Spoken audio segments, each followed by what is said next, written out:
Il y a des aveugles qui sont heureux, ça vous le savez. Mais auriez-vous pensé que certains aveugles trouvent des avantages à leur handicap? C'est le cas de Denis Bernard, un joueur de hockey, cycliste à ses heures, mais dont la spécialité, c'est de draguer les femmes. Denis Bernard est probablement l'un des aveugles les plus actifs au Québec. Si vous aviez à vivre dans un monde visuel comme le sien, c'est-à-dire avec environ 5 % d'une vision normale, il serait surprenant que vous vous risquiez à faire de la bicyclette et il ne vous viendrait sûrement pas à l'esprit d'aller au zoo et encore moins de jouer au hockey.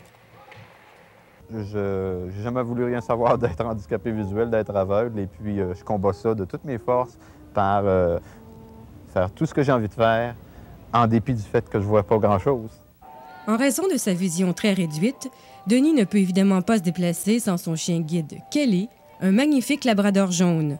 Il est excessivement important, ce chien, pour moi. J'y tiens plus qu'à la prunelle de mes yeux, c'est pour te dire. Mais Kelly ne pourra jamais remplacer une vision normale.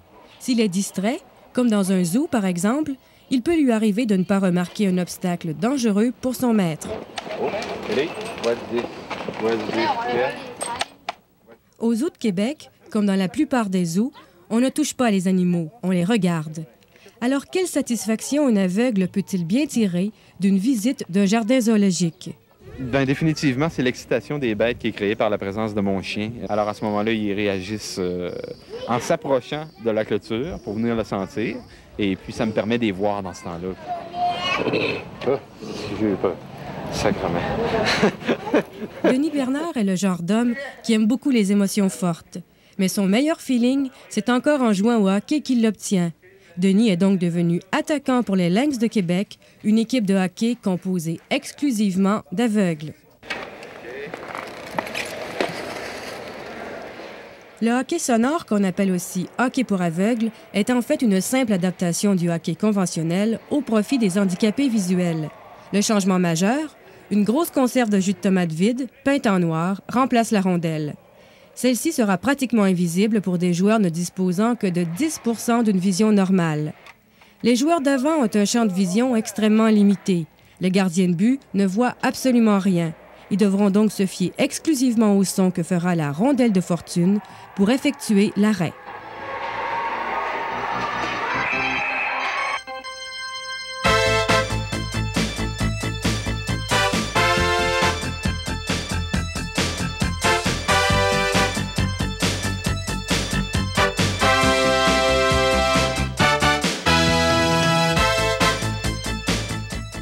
Il faut bien l'avouer, certains jeux pratiqués au hockey sonore sont particulièrement cocasses.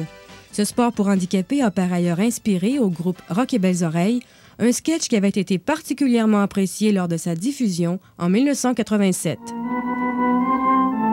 hockey des aveugles.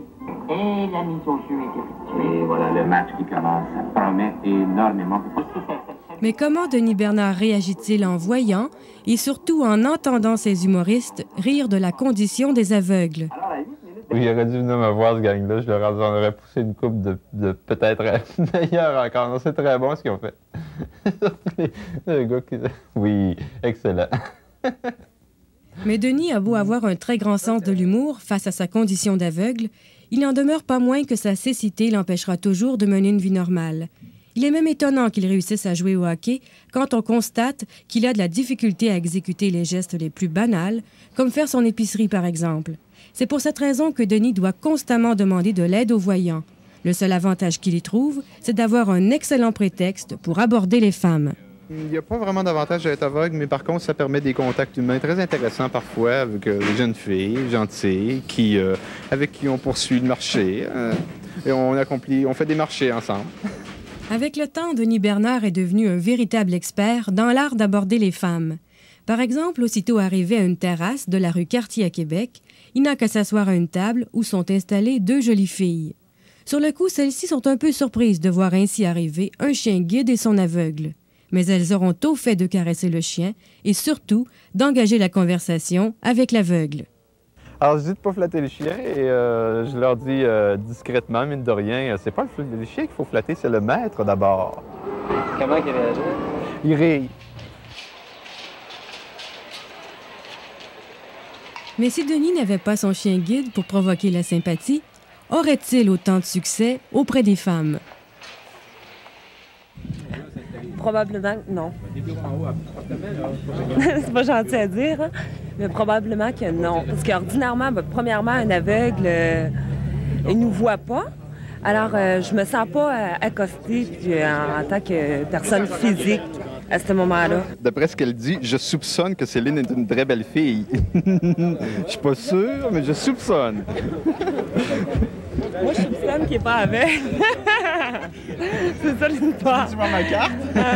Moi, je l'ai vu, ta carte. Je soupçonne qu'il n'est pas aveugle. Hein? Pourtant, Denis Bernard est réellement aveugle et il le sera toujours. Mais ce qui demeure le plus remarquable dans son cas, c'est qu'il réussit à tirer avantage de son handicap, comme pour draguer, par exemple. 8h moins 10. 8h moins 10? Oui. Tout comme l'âge n'a pu empêcher Guy Lafleur de retourner jouer dans la Ligue nationale, une vision très réduite ne réussira jamais à empêcher Denis Bernard de fonctionner parfaitement dans notre société, et ça, c'est sa plus belle victoire.